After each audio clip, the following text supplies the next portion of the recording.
Welcome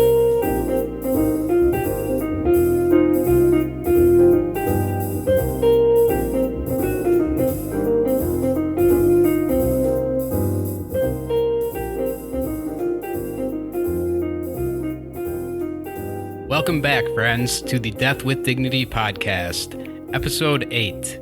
My name is Andrew Flack, and I'll be your host. Today, we are joined by Dan Diaz, widower of Brittany Maynard. We've referenced Brittany several times on this podcast. She was the spark that lit the fuse and catalyzed the legislative process in California to make medical aid in dying a choice for people with a terminal illness. Dan opens his heart and shares his love story with us and also explains why he still advocates for medical aid in dying today. We recognize Brittany's strength, courage, and resiliency, and also thank Dan for displaying those same traits and taking the time to join us for this episode. We hope you enjoy this story and appreciate your support. Very good. Yeah. And again, thank you for just taking the time to be here and sit down and talk with us. Do you still get a lot of requests and I guess media attention? It depends on what's happening legislatively.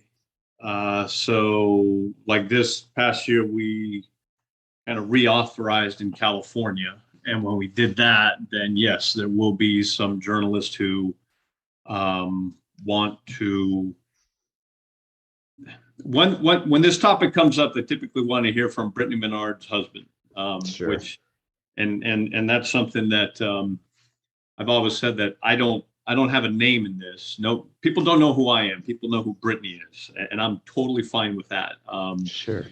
And so yes, it'll be okay. Well, let's get a comment from Brittany Maynard's husband. What would Brittany's thoughts be on this, or how does this the changes being made or whatever's going through legislatively, how does that match with Brittany's experience and what she had to endure? In California, for example, we removed the 15-day waiting period.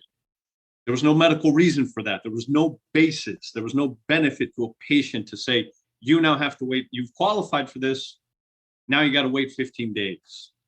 Sure. And so in California, the biggest change is that we, instead of those 15 days, now it's 2 days that the person, they still have to, two physicians independent of one another still have to agree the person is terminally ill with 6 months or less to live. That person has to be mentally competent. They make the request both verbally and in writing. There's the now 2-day waiting period.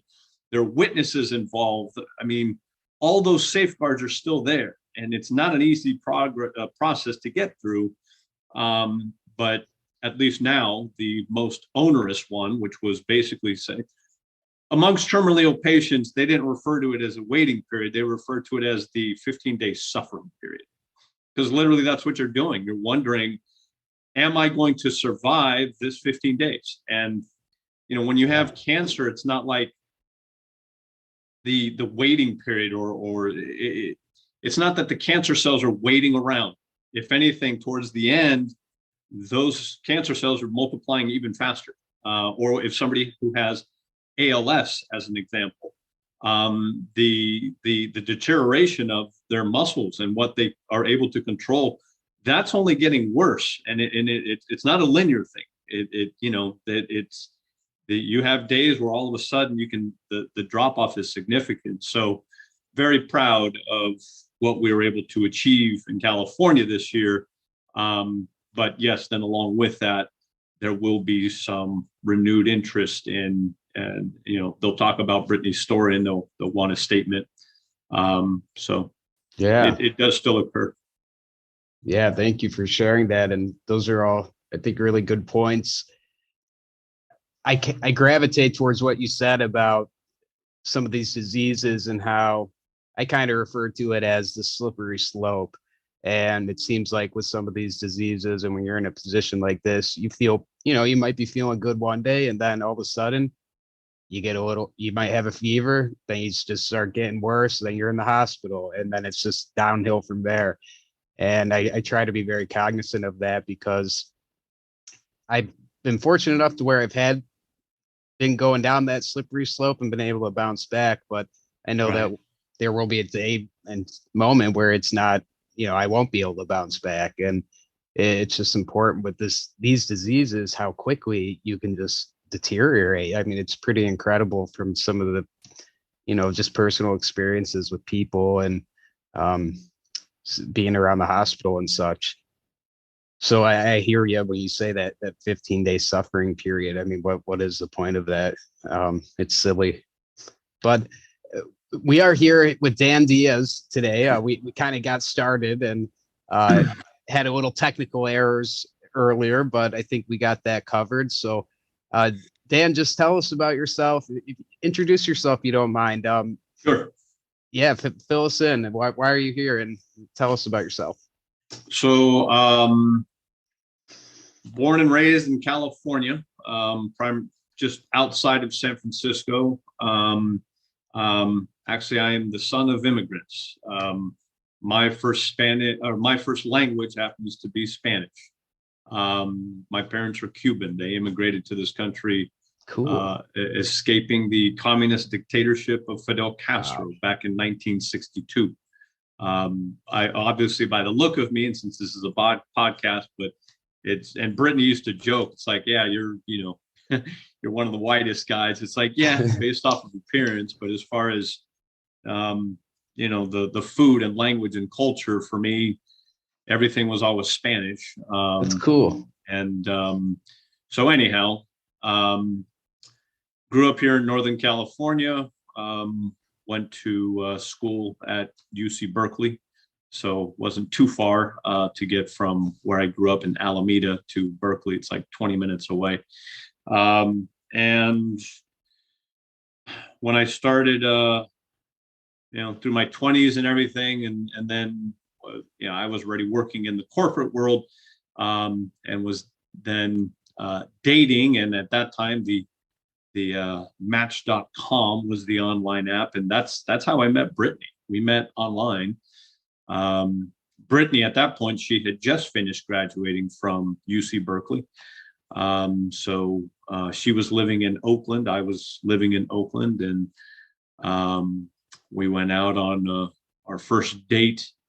That was in April of 2007. And yeah, that just led to us more dating, becoming boyfriend and girlfriend, and then we were a couple. So that's so I kind of maybe jumped to no, you're doing just fine. Question, but yeah, that's why I have three brothers. We all live in Northern California. We're all pretty close. With the holidays coming up, we hang out at my parents' house. Cool. Which is where I mentioned that's where I am right now. What used to be one of our bedrooms is now the computer room. So sure. So let me ask about your folks, because that is, I feel like that story in itself could. I'm sure there's so much weight to it, and so it could be a whole discussion on its own. Can you touch base a little bit about their transition to America? And I mean, how wow, gutsy move and just incredible. I always kind of admire, that type of story. I mean, it seems like they were able to come over and obviously, have success here in America. Yeah, so my mom's from a town called Cienfuegos, which is kind of on the southern part.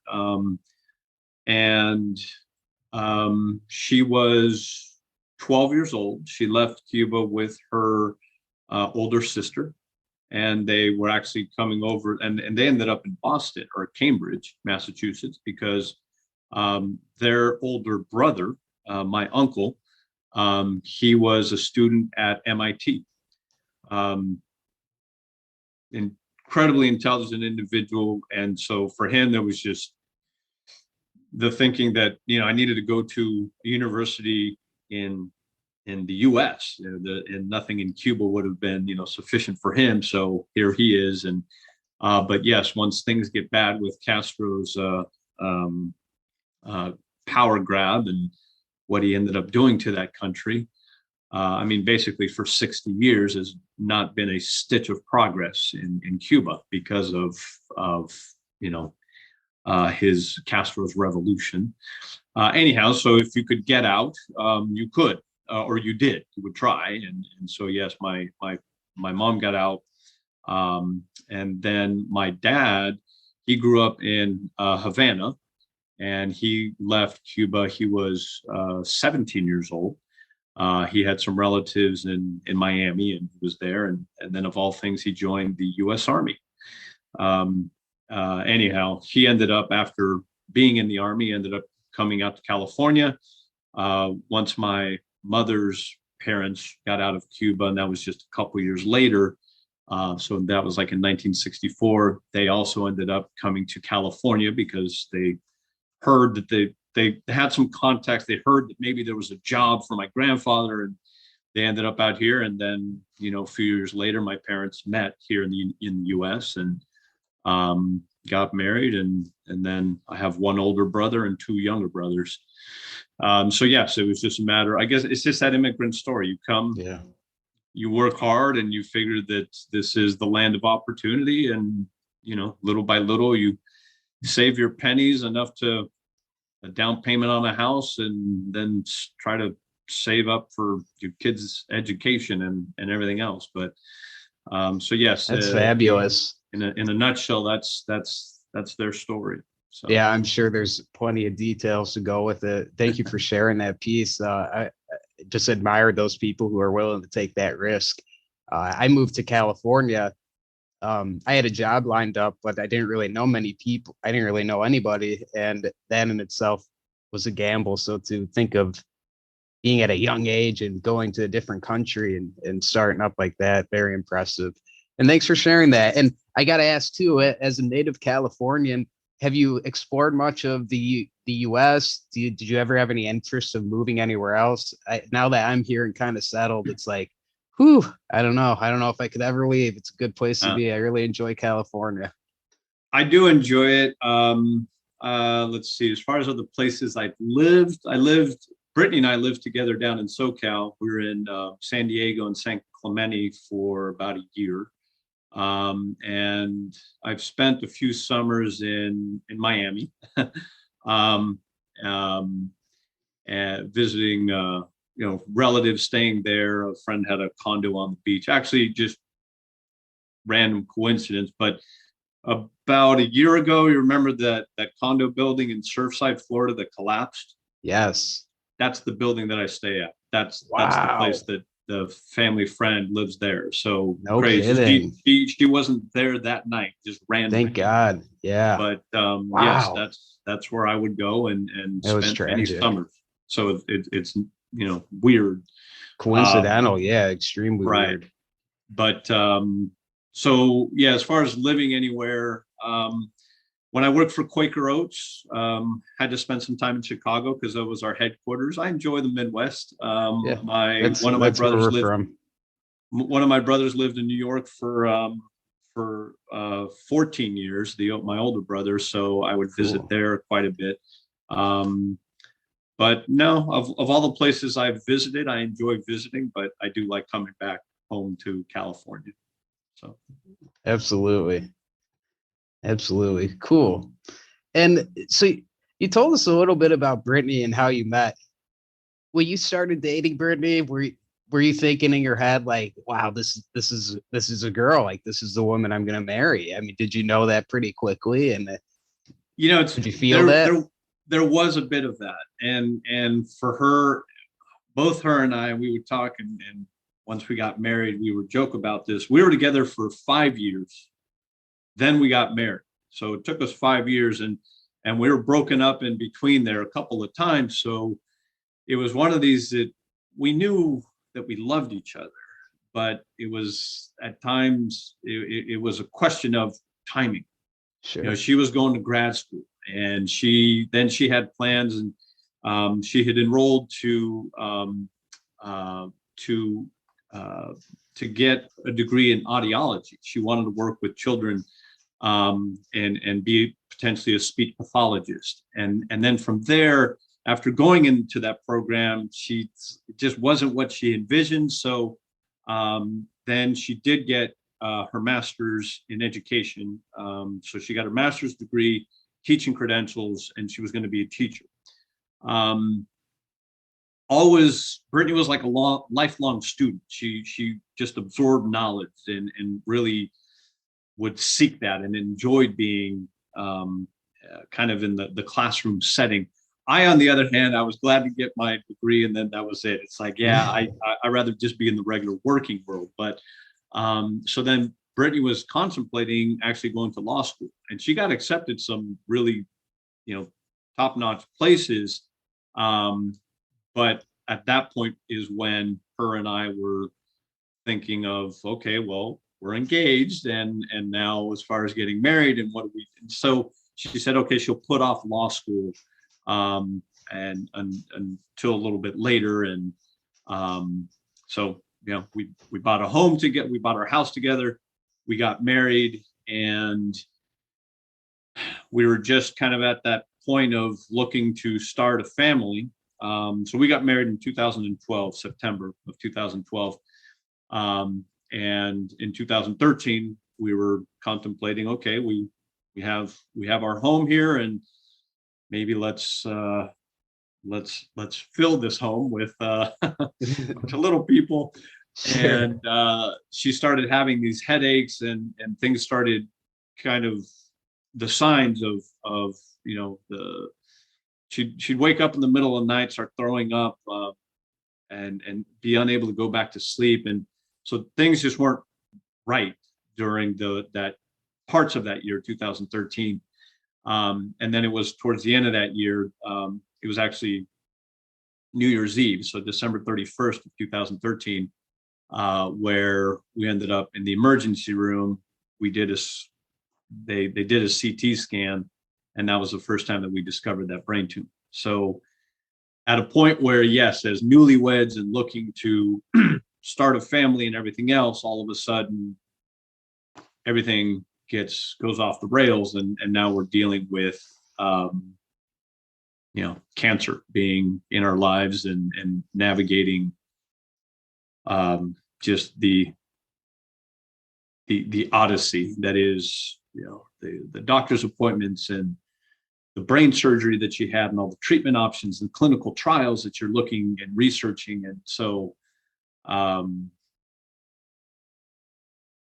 yeah, that's how things kind of progressed to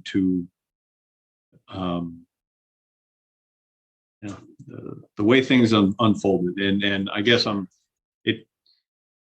it's hard, that part is just, it's tough for me to even now think through and accept it. Shit, like that, that was what was in the cards. It's like, how did any of that play out? It's just crazy to think that you have all these goals and thoughts and ideas about life and what you're kind of hoping or expecting, and then something like chronic disease comes, and the universe says, nope, that's not the way things are going to go. But along the way, those in total 7.5 years that I had with Brittany, the answer to your question, to kind of get back to it, was, did I know that Brittany was the one for me? Yeah, there was always this feeling that Brittany and I, we had this connection, that even during the times when we were apart, we still relied on one another.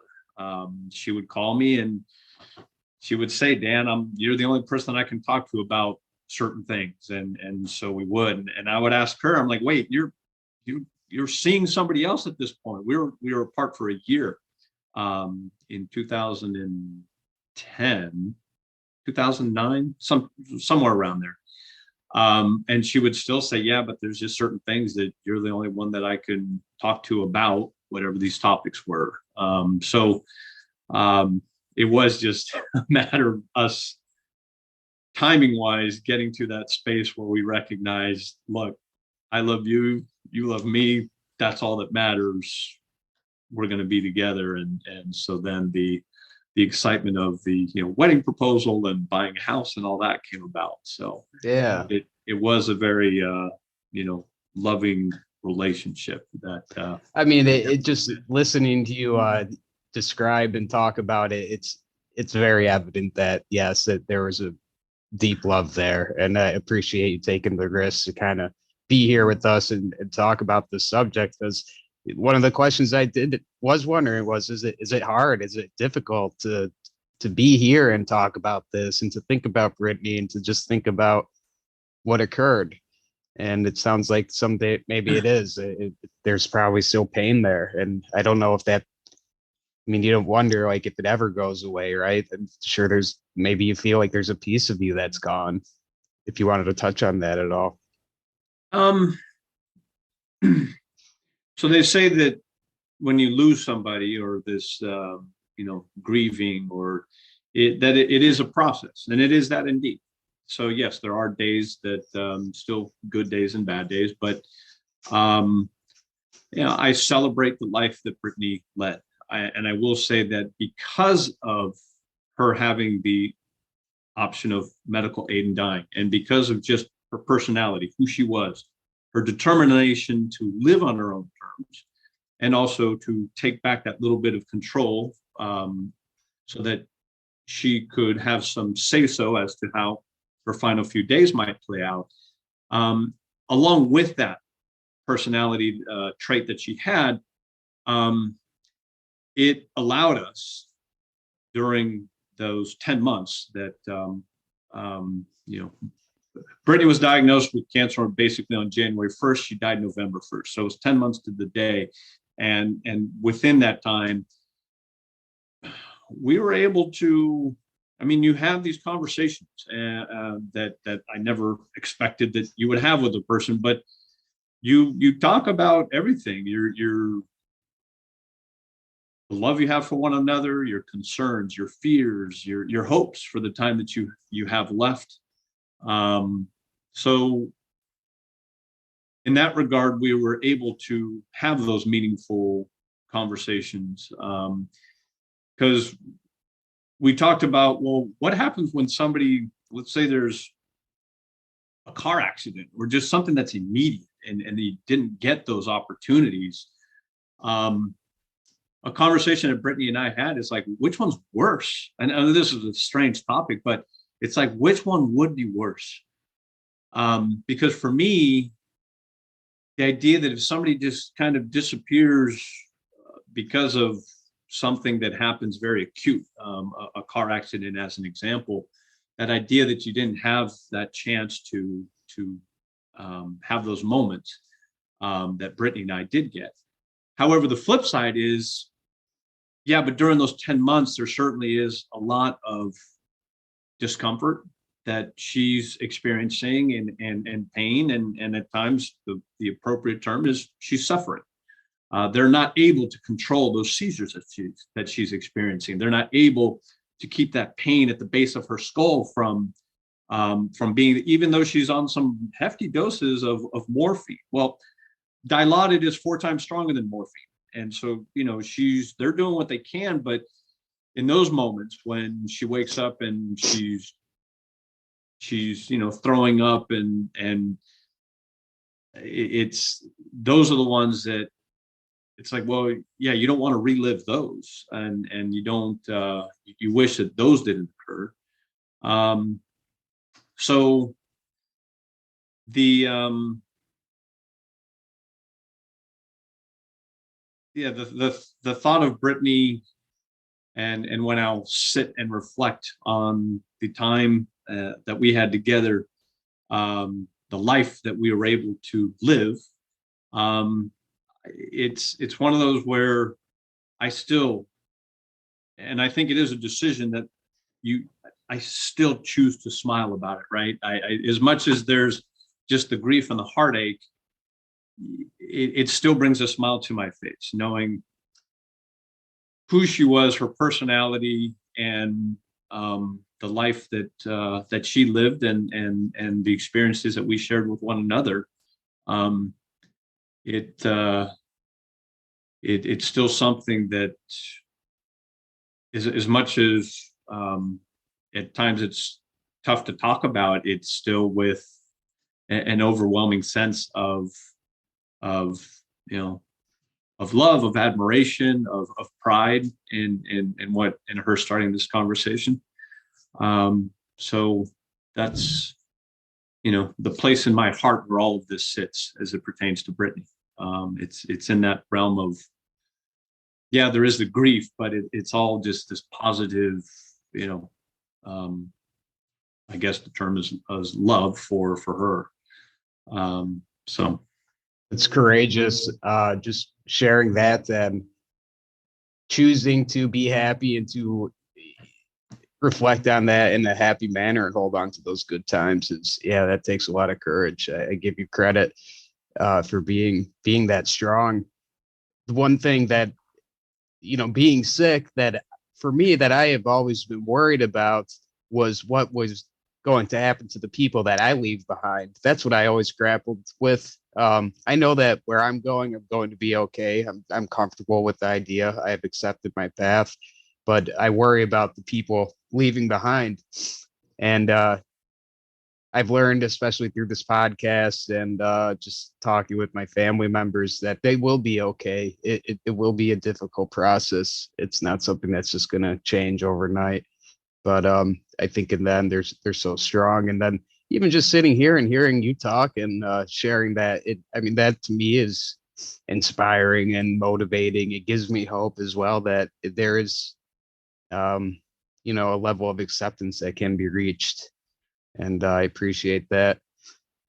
When Brittany was having these headaches, I'm guessing neither of you ever would think like it's a brain tumor. And tell us about how that, when you discovered that on New Year's Eve, how did that hit you? What was that like? Was there a level of denial or just shock? I feel like from my experiences, you kind of go through waves of different feelings and emotions. Yeah. So during that year, 2013, she did seek out a few specialists actually, and she went to see them. That none of them ever ordered a CT scan. So they, in their words, they just figured out she was having migraine headaches, and so they attributed it to that. And they're saying it's not uncommon for somebody who is, in her age bracket that maybe, and oddly, one of them actually said, just because of the way that hormones work and everything, that if she was to become pregnant, that those migraines actually, it may help alleviate some of that. And so, like I said, we're at the point of looking to start a family. But they didn't do a CT scan. And so things were bad in the middle of that year, June, July, August. It kind of, those headaches and things went away. And then towards the end of the year, during the holidays, they were back. And so we attributed a lot of that. We were thinking, oh, this is maybe the stress of the holidays. Her parents were in town and just all the activity going to decorating the house and everything else. But on that day that we were in wine country, and it was kind of a gift that Brittany and I had given to one another, that was our Christmas gift. Let's go away for New Year's. So we were in wine country, which is just an hour and a half north of where we live. So we drive up there, we check into the hotel. That first night was great. That was the 30th. And then on December 31st, we'd gone to lunch that day. And I could tell she was uncomfortable. We get back and she starts throwing up the lunch that we had just eaten, and it's just not stopping. She tried taking a warm bath. It didn't help. And she just feels terrible. I said, we have to go to the hospital. And to what you mentioned, when this physician then says, oh, well, we'll do a CT scan. Right there at that moment, I'm like, CT scan. Well, why would you need that? There's nothing wrong with her brain. So immediately what you mentioned, that this idea of denial, I was just, even before they did that test, but I was like, yeah, okay, do whatever you got to do. It's not going to be anything there, but then that physician shows me the images and he says, there's something here. You need an MRI.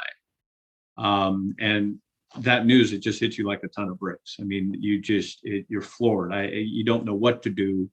You're denying that it's possible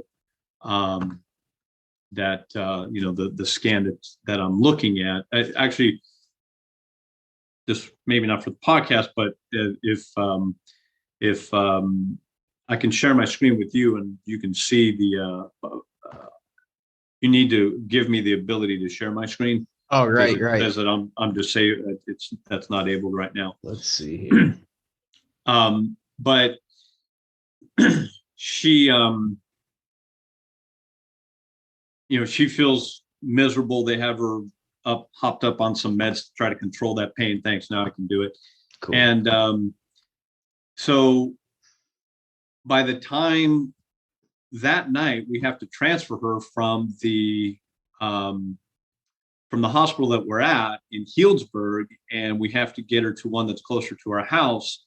And after the MRI that they finally did a day or two later, that's the first time we discovered that. So wow. What I'm showing you now is an image of the tumor that is in Brittany's brain, and the enormity of that. Yeah. So then there's also just the idea that wasn't just denial on our part. There were certain physicians who they would see that and they're like, holy crap, I haven't seen a tumor that big before. Wow. So they were even surprised by what, here is this 29-year-old with something that large. So it was, to what you were mentioning, just the reaction is absolute one of shock. All these emotions mix into it. Anger, just mad at the universe. It's like, how the hell could any of this be occurring to her? Never was it. Brittany never had that idea of, why me?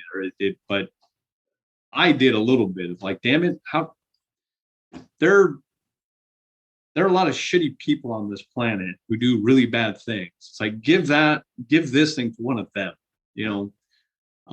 because Brittany certainly doesn't deserve anything like this.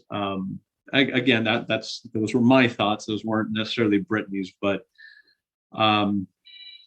anyhow, so yeah, the trauma of seeing those scans for the first time, and then you quickly click into the thinking of, okay, well, how do we, what is our path forward, and what treatment options are available, and what can we do?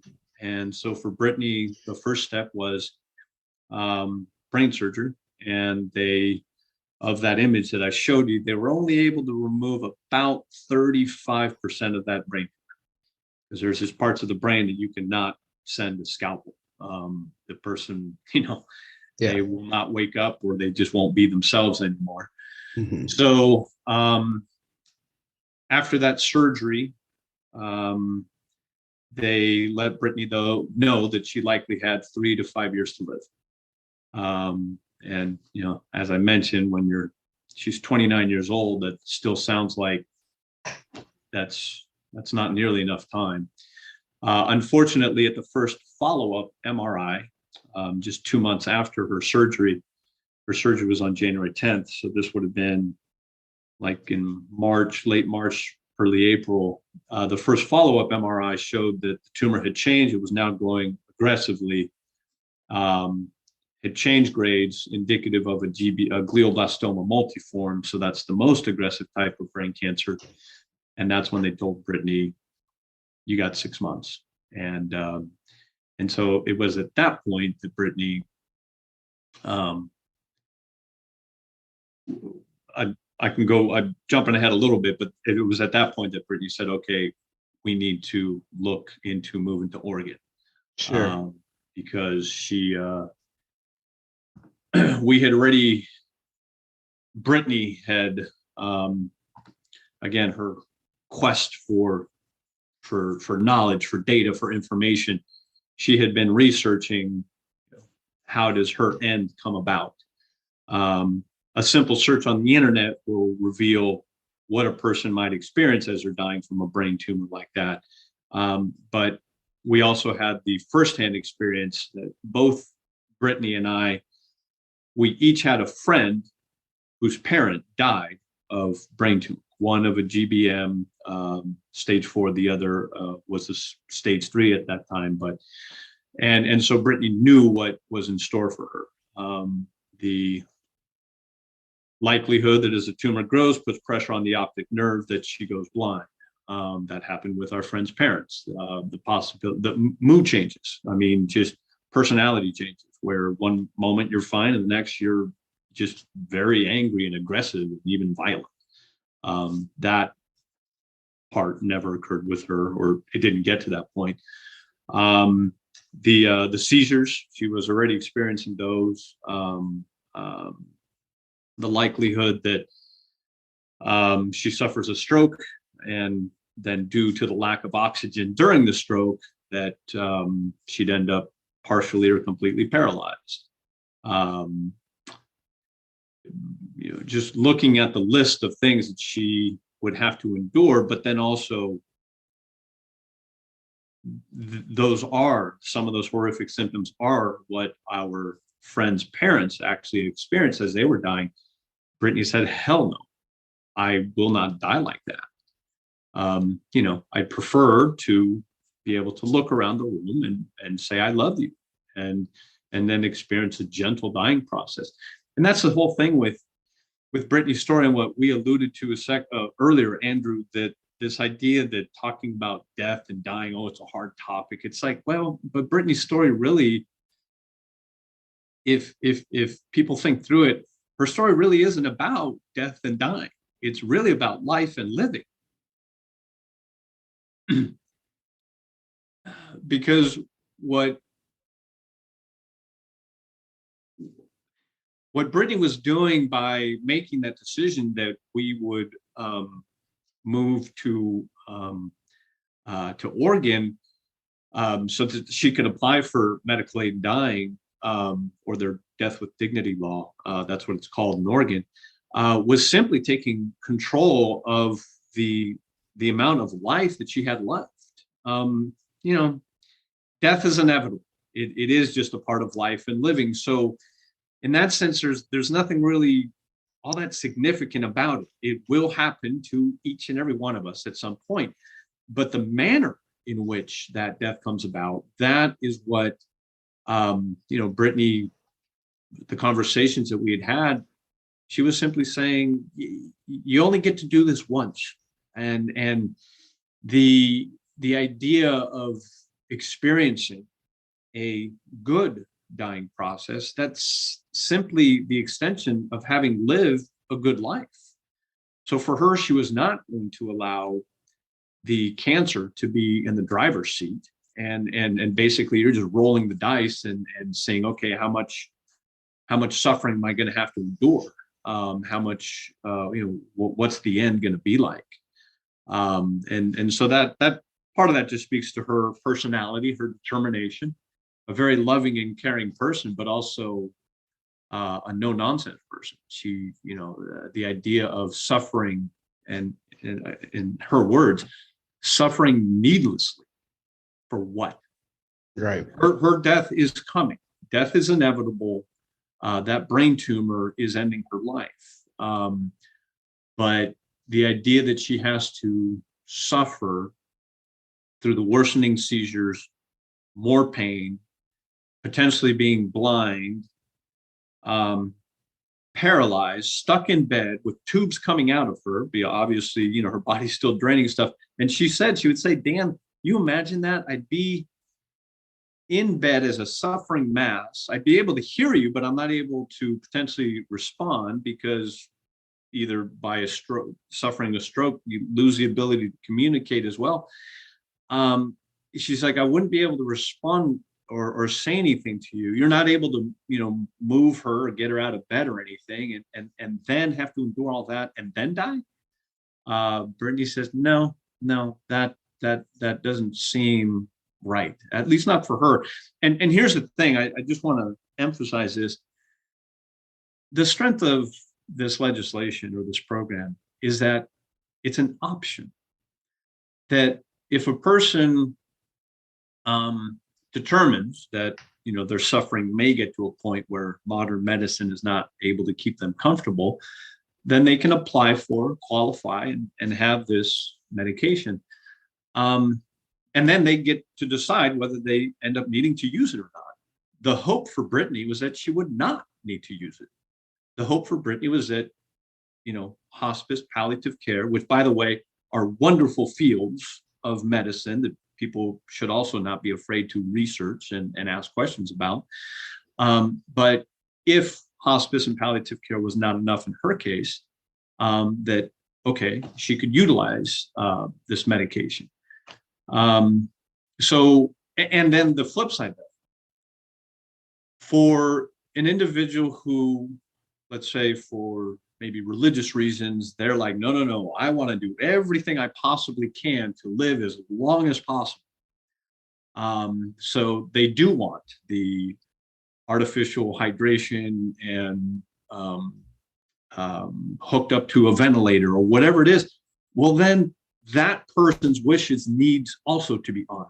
And then that person should be able to have the dying process that they might want.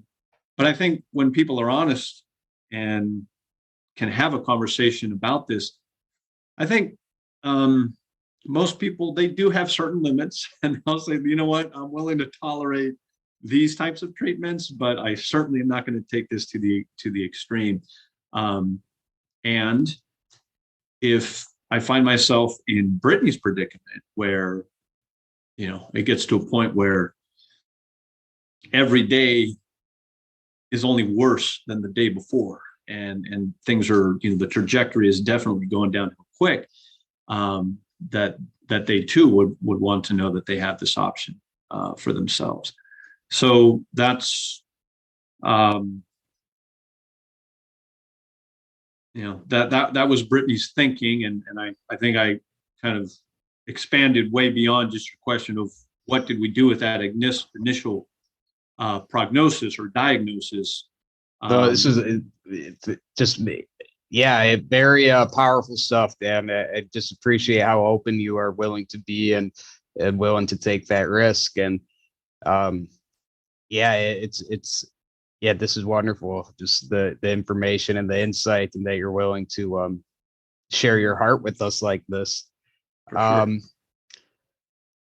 Now, Brittany was obviously very inquisitive, seeking knowledge, as you mentioned. I'm guessing that she managed to find information about this law in Oregon. And could you maybe just kind of talk about like how I'm guessing maybe how she discovered this and what the decisions were behind that move? That was interesting because Brittany, when she was at UC Berkeley, it was a topic that one of her professors had included in one of her classes. So I didn't know anything about medical aid dying. At that point, there were only 4 states that allowed a terminally ill individual this option. Oregon being the one what had been the first. So at that point, it was Oregon, Washington, Vermont, and Montana. And so because of that class that she had taken as an undergrad, when we discovered that tumor, this is even before we went into surgery. We discovered the tumor January 1st. Brittany had surgery January 10th. Within that time, I think it was by like the 3rd or the 4th, she was on her phone doing research in the hospital still, in the intensive care unit, researching, brain tumors. And at that point, it was a grade 2 astrocytoma glioma. So that's the lower grade that we were all focused on. But along the way, then Medical Aid in Dying, or Oregon's Death with Dignity Act, she clicked on that. She said, Dan, this. Way back in college, I was an EMT, I was a lifeguard. So for me, I knew terms like, there's palliative care, and then at end of life, there's hospice care. And she's like, no, this is different. So after reading up on it, I recognized and saw what it is and thought, okay, so this takes it in a sense, a step further where this allows the patient to be in control. There wasn't really any hesitation, though, in my head about this, because the only thing Brittany is pursuing, and this is something that I've had journalists ask me the question, well, were you supportive of that? And so I pause and I'm like, well, define that. What are you saying? Am I supportive of Brittany having the option, if things get bad, that she doesn't have to suffer? Yeah, of course. Am I supportive that she may end up having to utilize this? Again, the answer is unequivocally yes, because who wants to see their loved one suffer horrifically, only to still die? But at that point, it was just the idea that she found, or was sharing with me, look, there is this option in Oregon, and if things get bad, we may have to move up there. Because this is even before surgery, I'm thinking, Brittany, hold on, pump the brakes. I got you, but I mean, we haven't even done your schedule for surgery within the week, so let's do that, and then we'll get the steps down the road.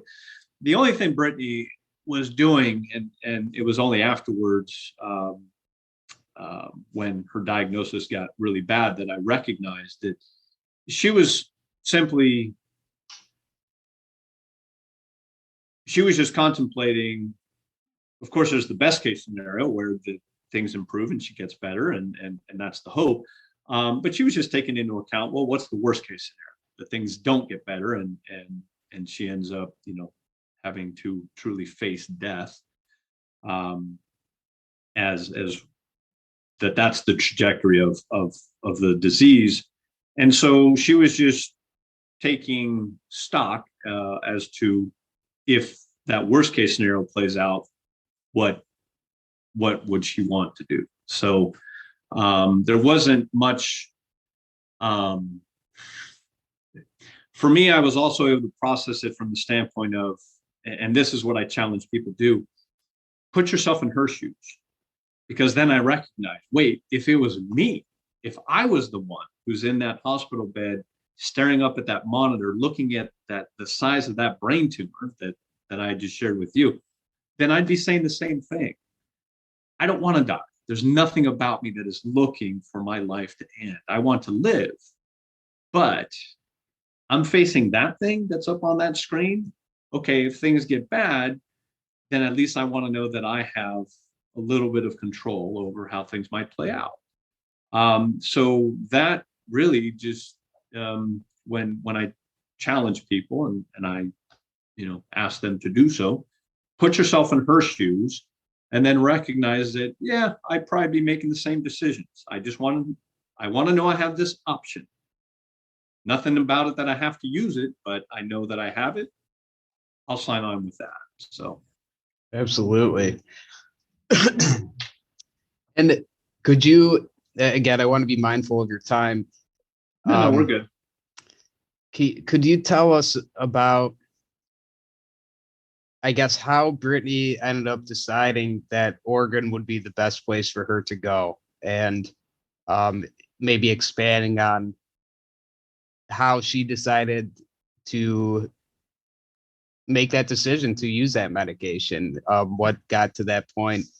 That's something for me personally I grapple with, is how do you know when to, if you're in that position, how do you know? Because like you said, the hope is, for me, when it's my time, I just want to go to sleep, and that's that. I don't want to use this medication, but if I need to, I will. And I've got my own kind of ideas as to what that would look like, but just wondering, if you wouldn't mind sharing about how Brittany was able to kind of come to those decisions and make those choices.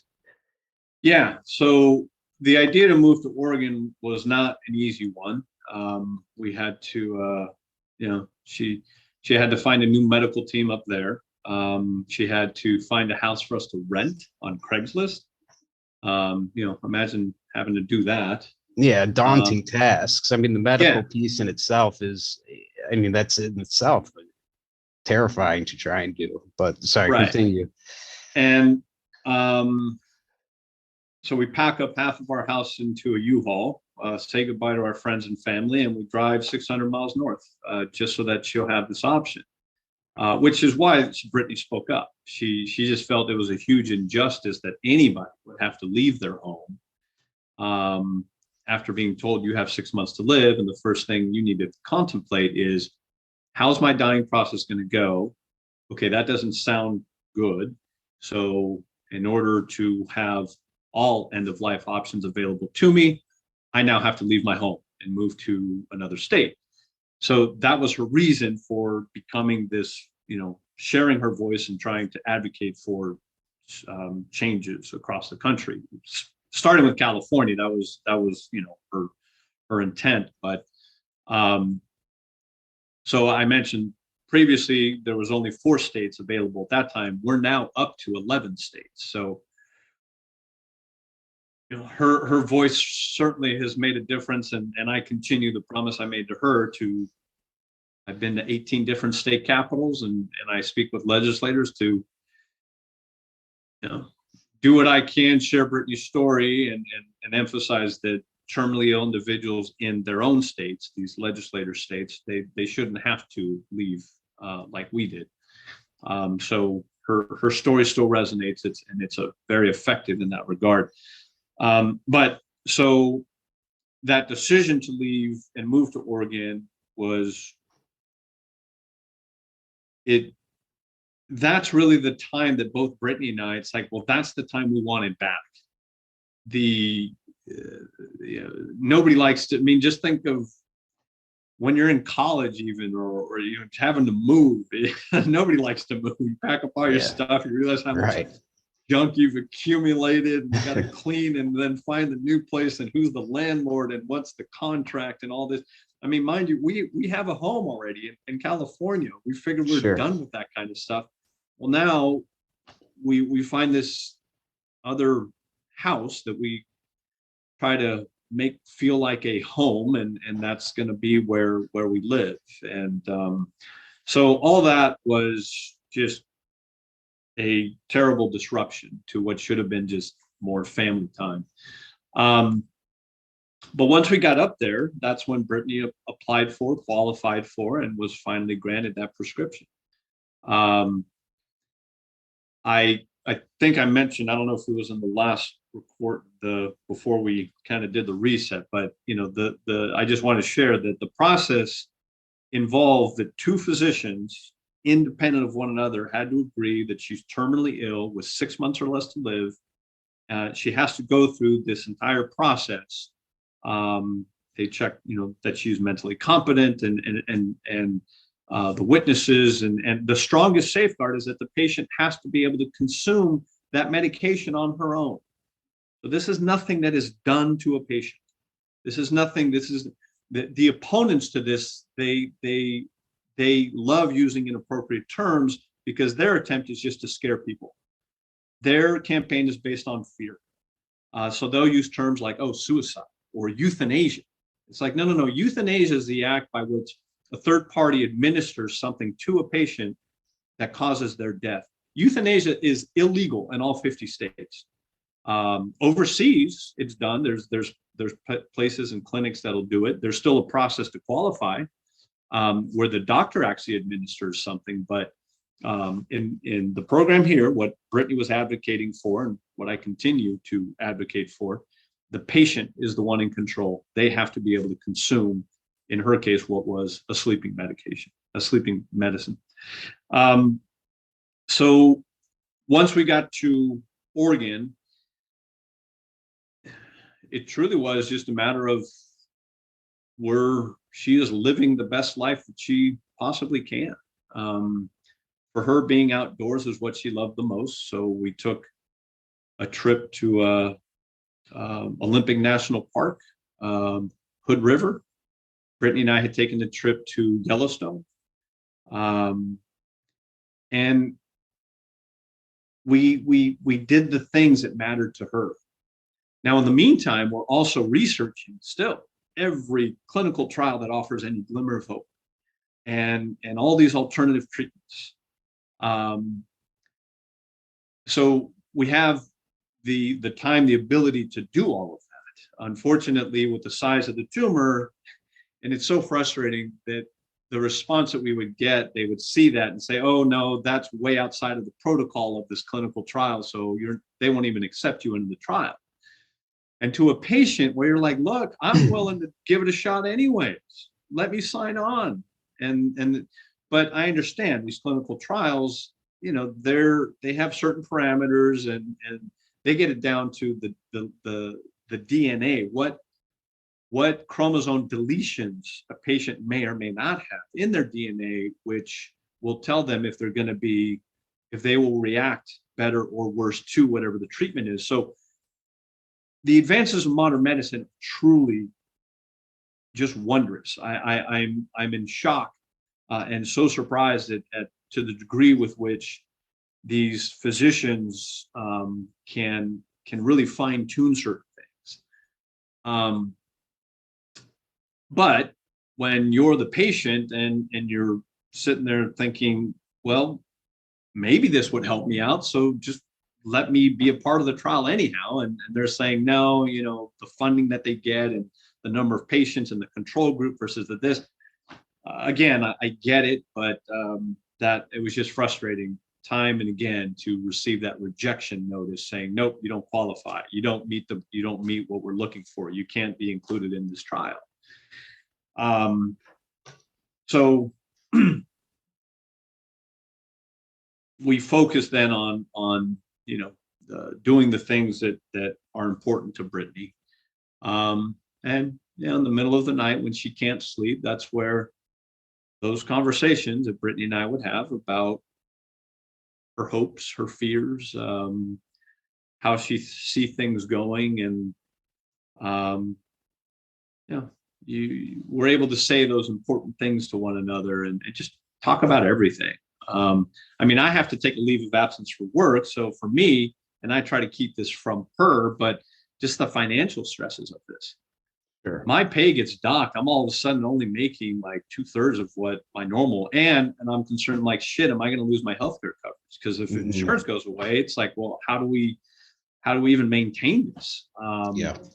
And so there's that aspect of it. And so just all the stress and everything. So unfortunately, as that year progressed, the symptoms that Brittany's experiencing, they are just getting worse. That tumor, Brittany is making decisions about kind of her path forward based off of, most importantly, how she's feeling. There are days where she would wake up and she could kind of predict. She'd say, Dan, keep an eye out on me today because I think I might have a seizure. And there was a lot of times where she was right. There were other days she would wake up and just the way she was feeling, she would say, on days like this, I can tell that I have cancer. On days like this, I can tell that I am dying.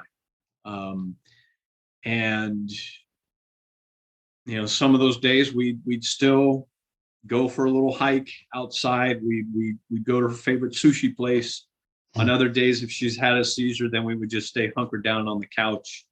And we never were big fans of, we didn't watch a lot of television, but all of a sudden we're watching certain things on Netflix or HBO. We watched Game of Thrones. It's like that was unique for us. It's like, oh, so we got into that. Brittany got into that. So we would watch that.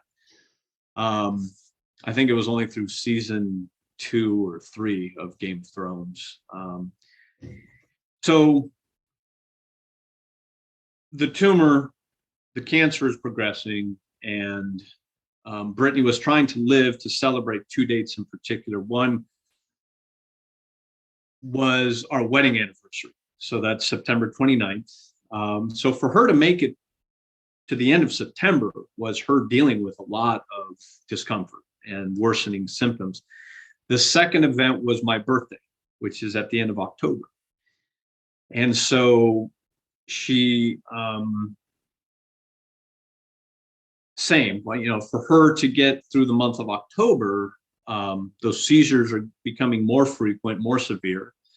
She would warm up this like beanbag pillow in the microwave and put it. She would sleep with it, and that would help kind of alleviate the pressure that she felt at the base of her skull. And so when the media latched onto her story, that was October 5th. So it was about three and a half weeks before Brittany died. Brittany had made this video. Basically, the purpose for the video was to try to help affect change legislatively.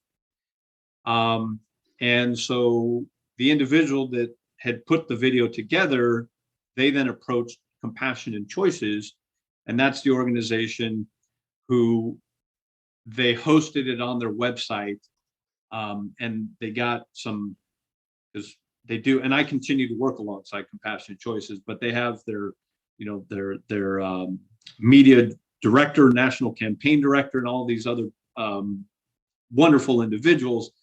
And so he brought some attention to it. And so People Magazine called Brittany. They interviewed her for a story that they were going to put online. And so on the day that CNC put the video on their website, the People Magazine article online ran. And I think it was like 9 a.m. West Coast time. I'm sorry, 6 a.m. West Coast time, 9 a.m. on the East Coast. Our phones just start blowing up. We're still asleep, and people, friends that we know that live on the East Coast, are sending us messages saying, I'm looking at Brittany's picture. It's up on my television screen. So, CNN, ABC, NBC, CBS, everywhere. And so that brought all this attention to Brittany's story. And so for those, Brittany said that for 2 weeks, she says, we'll allow the media to, be a part of our world. But then she said after that, we're back to family time. Because she just didn't know how much energy she would have, or the ability to give interviews. So really during that time, there was only a couple of interviews that Brittany actually did. She wasn't feeling that great. The majority of the stories that were being run came from, they were just taking snippets off of the video that Brittany had made. And then maybe they'd interview her or me, or somebody from Compassion Choices by phone. And so that was her effort to, as they say, be the change that you want to see. So she's like, all right, well, try. And so for those 2 weeks, she put herself out there. In the meantime, she did make a second video, which was then released, and skipping some of Brittany was rather upset when they released that, and they were saying, oh, well, Brittany Maynard, she's changed her mind, and this and the other. Well, I'm mixing a bunch of things in here, but I'll just make this point. The reason that Brittany chose November 1st, and she said this publicly, and so I'm glad to clarify this with your listeners, is that November 1st was simply a date for Brittany to try to live to. It was a goal. See if I can live to or beyond this date. The reason she chose it is because it allowed us to celebrate our wedding anniversary, my birthday. But in no way was that saying, oh, November 1st, doesn't matter how I'm feeling, that's the date. It was not. For her, though, it was a way to say, well, let me see if I can make it to November 1st, because she was feeling really bad, and the symptoms that she was suffering. Like I said, for her to make it through September, for her to make it through October, those were not easy months. Yeah. But the media, they latched onto it and made it sound like, oh, this person has made up their mind that on this date they're going to die. Now, in the end, that did end up being the day that that morning we went for a small short hike. We with the dogs, with her friends, and when we got back, Brittany had a seizure that morning, and when we got back, she said, Dan, it's just my time. because what she was risking, and this is something, Andrew, that you'd mentioned, for her, the fact that that tumor, it's affecting, the central processing unit, the main computer, it's in her brain. For her, what she's risking is that if she does suffer a stroke, if she does become partially paralyzed, if she's unable to consume that medication on her own, well, then in her case, she'd be stuck dying exactly the way that she was trying to avoid. Mm-hmm. And so that question of, well, when do you know? Like, when can you be certain that it's, the appropriate time? Brittany's answer to that is that I guess maybe her system, her body was sending her, certain signals, and she's making what I mentioned before, the decisions based off of how she's feeling. But every time we get another scan, MRI, and we see the progression, the physicians are able to point out and say, well, you've been feeling like the weakness that you were having in one of, I think it was her left leg, her ankle. That's because of, and they could actually point and say, this part of the brain here being impacted. Mm-hmm. And some of those symptoms that you've been feeling, well, that was probably caused by what we're seeing over here on this side, which seems to be really, lighting up now. So this for her was a very methodical process of her thinking through. But because of the worsening symptoms for the last few weeks, on the day that she decided that, you're no longer living through those days, you're only suffering through them. I think that's when a person is more able to say, okay, I kind of see how things are going. And now it's not such a mystery as to when do you know it's time. She, I think, was picking up on those cues that her body was sending to her, that she is, and it's strange to say, but she is kind of in an active dying process, that, things kind of turn a corner. So on that day that on November 1st, within 5 minutes of taking that medication, Brittany fell asleep. And within 30 minutes, then her breathing slowed to the point where she passed away. So whenever I've talked with individuals and I've asked them, given your druthers, how would you want your death to go? Let's say you don't die at 29, flip those numbers around, you live to be 92, however old you are. Most people answer, well, I'd want to die in my sleep.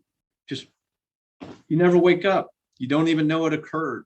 It's a shock to whoever might find you the next day, but that's it. As far as you're concerned, like, that's it. They punched my clock. I'm checked out. Yep.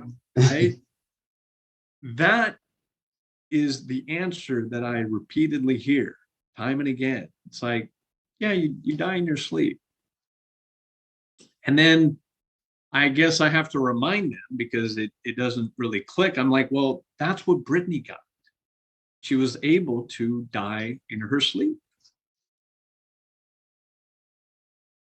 The only thing in her case, obviously, she had to go through, this extraordinary odyssey of leaving home and everything else. But at the end of the day, for Brittany, she got to experience that gentle dying process that anybody would prefer or would want to, sign on for if they had their druthers, as I mentioned. So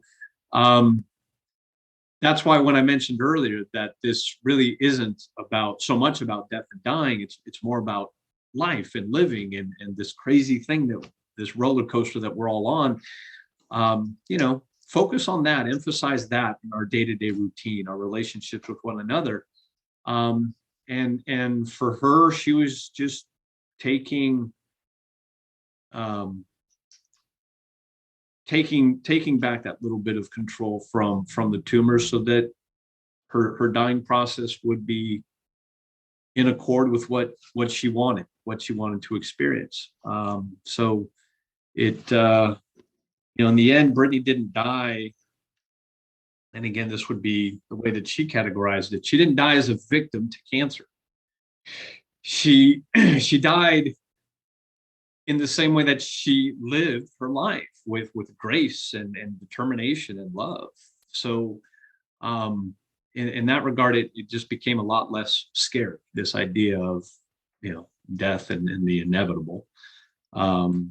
So and so I guess I think I answered maybe a few of the other questions. You did. You nailed it, Dan. Thank you.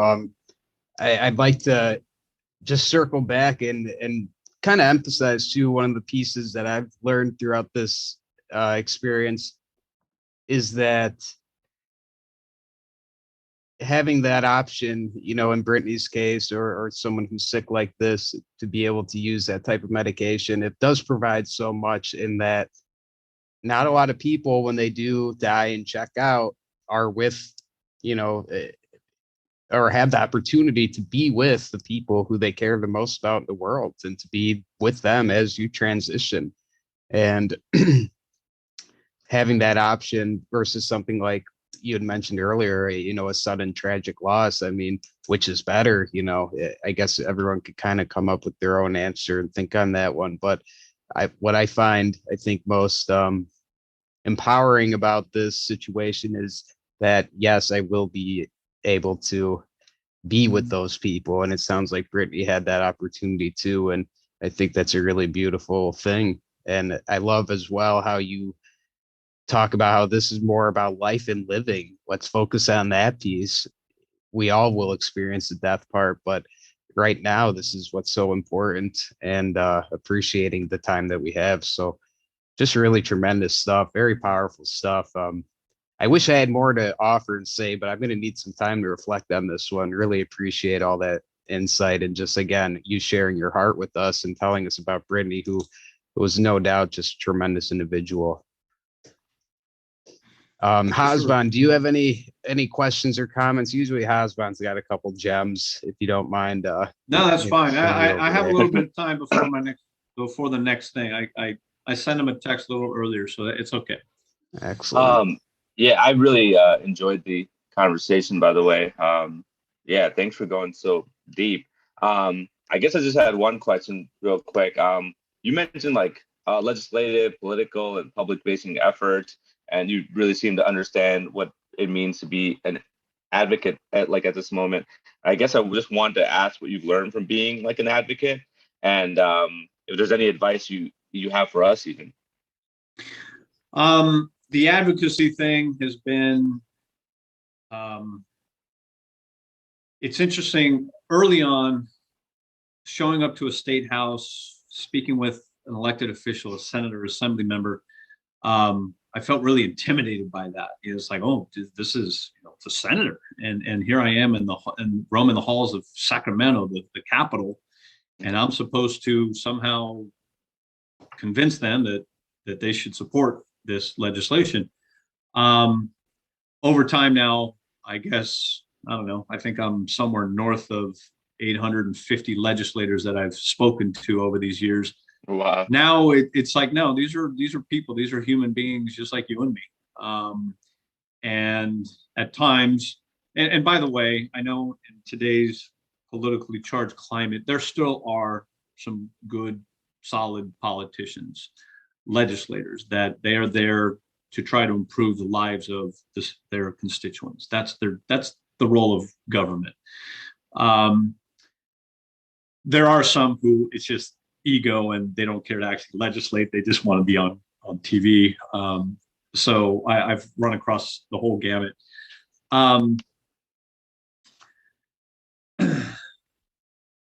The making that personal connection, and I've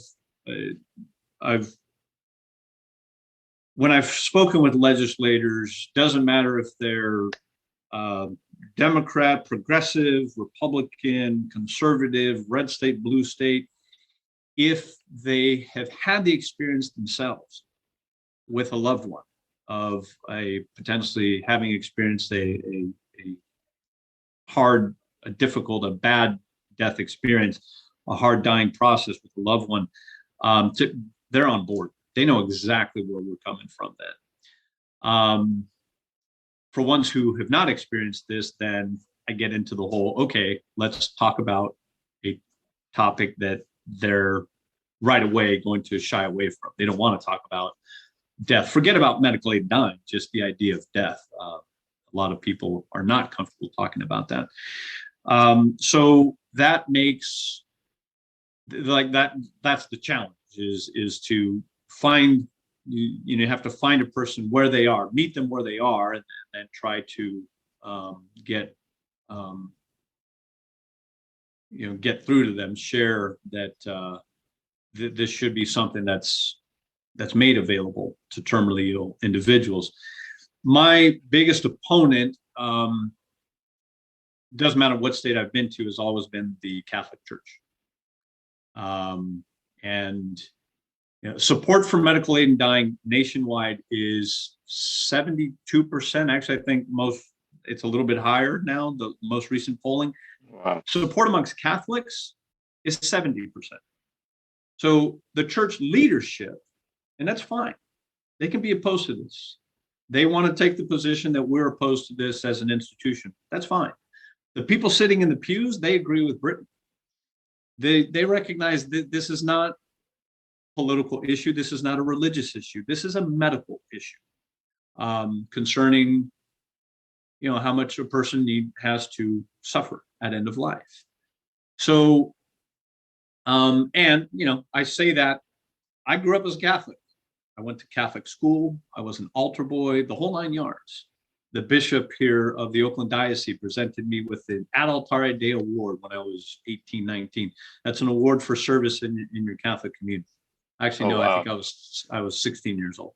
So, well informed as far as the Catholic doctrine or the church doctrine. But I've had plenty of conversations with priests who they admit that, in a sense, they kind of do this anyways behind closed doors.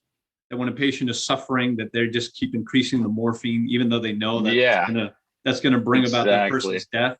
Mm-hmm. So I find it quite hypocritical that they feel empowered, that it's like, oh, no, we will control when potentially Brittany dies, after she's suffered through a stroke, after she's paralyzed. Okay, we've now determined she's suffered enough, so we'll give enough morphine where now maybe this evening she might pass away. Oh, and look and behold, that evening comes and goes, and that's when she died. That's a direct result of the medications that they were giving her. And that narrative, by the way, I'm not making that up. I also speak at palliative care conferences. I work with physicians regularly, and that's the way that things go. So it is hypocritical that the Catholic Church would essentially recognize it. And I've had literally nuns. There were these two in Boston when I testified, who they were nurses, and they were saying that we are very merciful in our hospital. We are very merciful. I was pressing her I wanted more information. The other one pulled her away, recognizing that politically that would not be a good thing for them to expand upon in front of me. But that essentially they feel that they can be the ones to they will be the angels of mercy, and then make sure that a person doesn't suffer. Whereas Brittany's response to that is like, hey, you know what? I will take that immense responsibility. I'll take that upon myself. You guys don't even have to worry about considering when you think I might be suffering enough. I'll be the one to determine that for myself. So the idea that an institution like the church would say, no, you can't do this. We can do it in a sense to you by giving you more morphine when we think the time is right, but we don't think that you should have that ability to make that decision for yourself. That again I have yet to find or have a discussion with anyone who takes that position. It does not stand up to debate with Brittany or, by proxy. I agree. I just had one more question I wanted to ask you. You mentioned financial stress and how you kept that from Brittany. Watching Andrew go through what he's going through, I think about this a lot, is that someone has to deal with a terminal diagnosis, which is the most stressful thing in the world, while dealing with the stress of dealing with the finances. In your case, you had logistics involved of moving, and that part of the story really stuck out to me. I never thought about it too much until you like explained it. Like, you just bought a house, you have to move, you had to leave work as well. I don't know if you have advice for people or just any thoughts on that whole financial stress of having a terminal that disease part, while dealing with the disease, I guess. I mean, that just speaks to kind of a broader issue that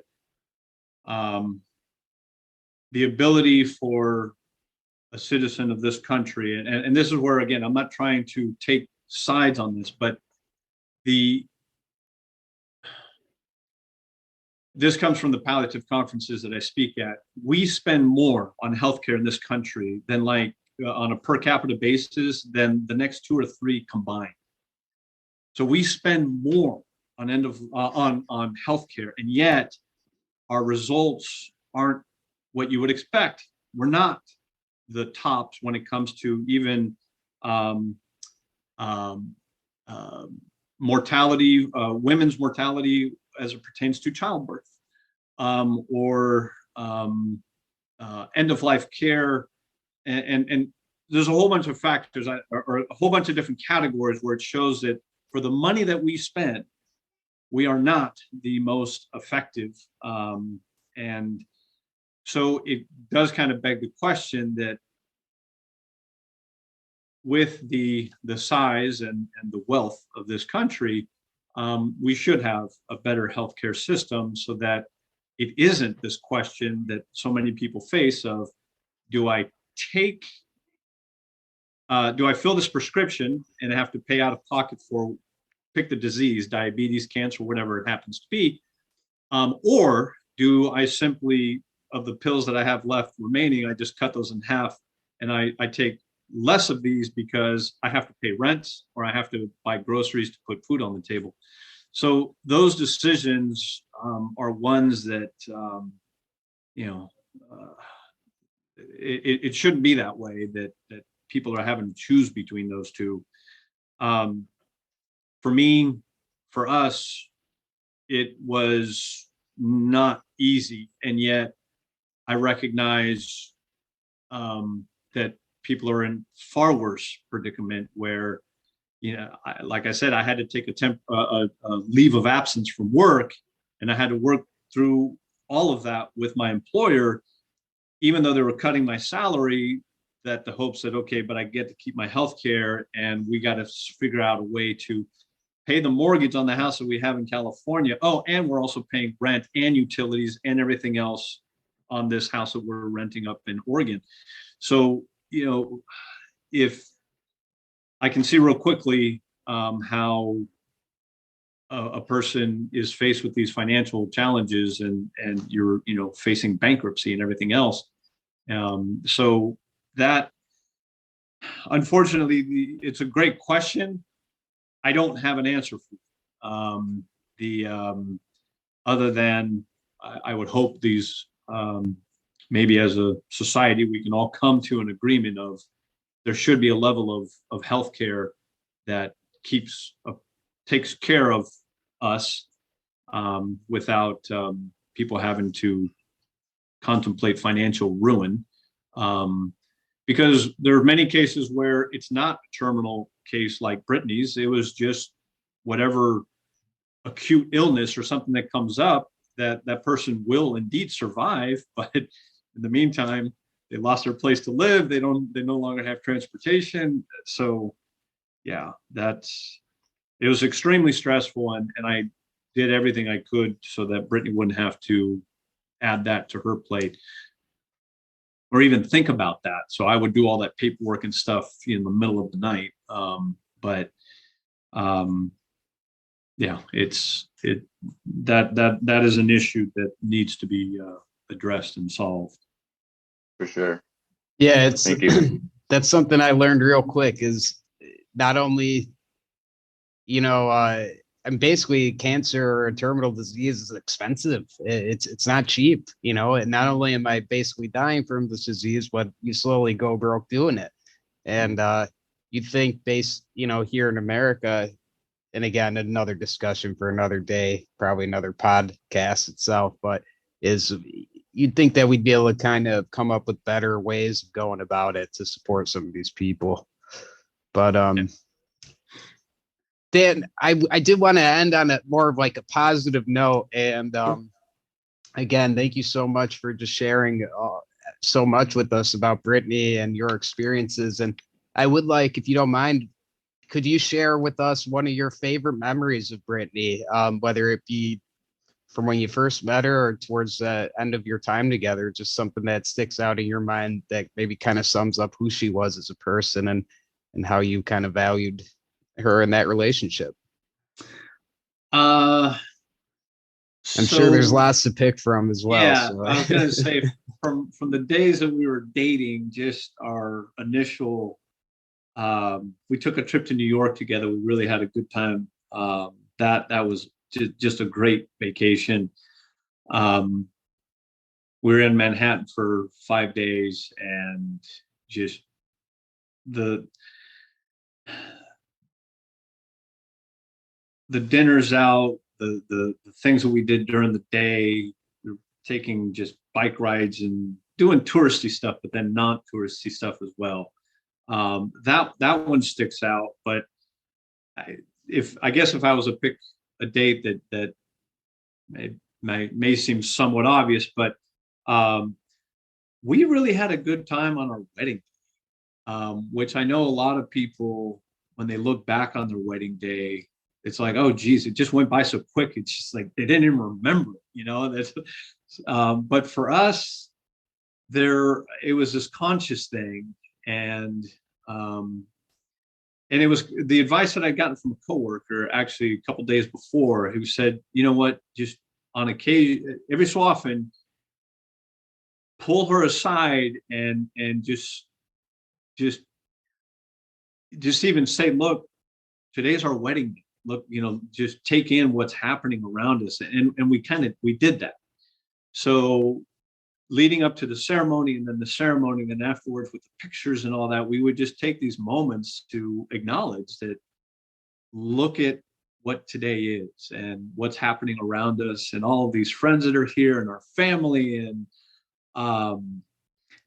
the good times, that feeling of being loved and supported amongst her and I, one another, but then also the broader group that was there. It was like 100 people in total, so it wasn't a huge wedding or anything. So that is certainly a day that sticks out. And then obviously the benefit of having all the photographs that you can then relive it and truly recall, these are the emotions that we were feeling, and they were captured in all of those pictures. So our wedding day is certainly one that, for me, and the feedback we got from our friends, where they were saying, no, your wedding was actually a lot of fun. They really enjoyed it. Because we've all been to those weddings where you're like, kind of, the DJ, the dancing was that, the food was that. And maybe because ours wasn't that big, I guess 100, it's by some standards large, but in others not a huge group. We did really enjoy everybody's presence, everybody who was there, and it was a meaningful thing, and the guests did also have a really good time. So beautiful. That's beautiful stuff. Absolutely. And I think you sharing those kind of speaks to what I feel is almost like an overarching theme to this discussion, or something I really took away, is just that this doesn't have to be just on the death and dying piece, that this was an opportunity, and you had an opportunity with Brittany to focus more on life and living. And that's something I'm really going to try to hold on to as we move forward, that it's a chance to really just be present and enjoy the time that we have here. Andrew, what state are you in now? I'm here in California. We live in Oceanside, actually. So we're No a little kidding. bit, we're right around that San Clemente area. Oceanside. Brittany lived in Oceanside. Oh, I don't really? have it with me. Yeah, she her driver's license. I was going to just look up. Yeah, she lived in. I have her old ID, and I think it's her Oceanside address. I was going to see, if Proximity and stuff. if yeah, you know where it is. But, yeah, we enjoyed that. That was, or when she lived there, and I'd go down and visit. Yeah, it's a hidden gem. Yeah, I'm sure if you came down here, anytime soon, it has changed tremendously. Even just in the short, 7 years I've been here, really a different area and a lot of growth. But it's a beautiful place to be, and just feel very fortunate to end up here. Nice. Yeah. Well, yeah, if I do find myself down there, I will be reaching out. If you're Please do. up here in NorCal, let me know. Absolutely. We'd love, if you're ever down here, love to take you out for dinner or grab a drink or something and just shoot the breeze. But this has just been tremendous. Again, for me, a lot to think about and reflect on. I just really appreciate your insight and your willingness to share your heart and your story with us, and Brittany's story and how she was such an advocate, and just what she did, and the courage that she exemplified for people is tremendous. So thank you. Thank you, Andrew. And sending, all, I don't know the specifics, but all the shit that you're having to navigate, and with cancer and all that, it's something that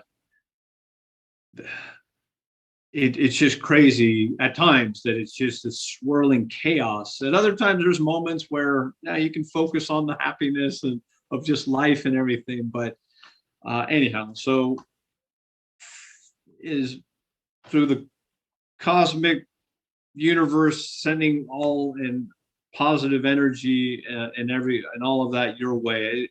This is one of those where when people say, words fail, people would come. Like I don't ever say that whole, if there's anything I can do. Brittany ended up with a pretty snarky answer. She's like, you want to help? See if you can come up with a cure for a brain tumor. You get to the point, and it's coming from a good place. Like they just feel so helpless. So they feel like, I got to offer something. And if there's ever anything I can do for you. Yeah. And that got to be her response. We're like, we can't say that. It's not going to come across well. Sure. So yeah, it people's reaction to her whenever she would share. Actually, for her, she would just take her hair and flip it the other way, and you would see that the big ass scar from the tumor, and they'd be just like, "Holy shit, what is that?" Yeah. So I get it, but I recognize now sometimes the best words that I could come up with when I've talked with people is it's just the acknowledgement of saying, there's days it's just shit. It's like, totally, that's what it is. Yep. Now, hopefully, you're right. You try as best you can to make today a good day, and tomorrow, and string a few together, and you're like, hey, you know what? I had a good week, and see if you could do that for a couple weeks. And there'll be ups and downs, but that's all we ended up doing with Brittany. It's like, how can we make today the best we possibly can? And hopefully at the end of the day, when we're laying our heads down to sleep on those pillows, that we can kind of smile and say, we were somewhat successful. Today was a pretty good day. We were able to go outside or do whatever, was on the agenda.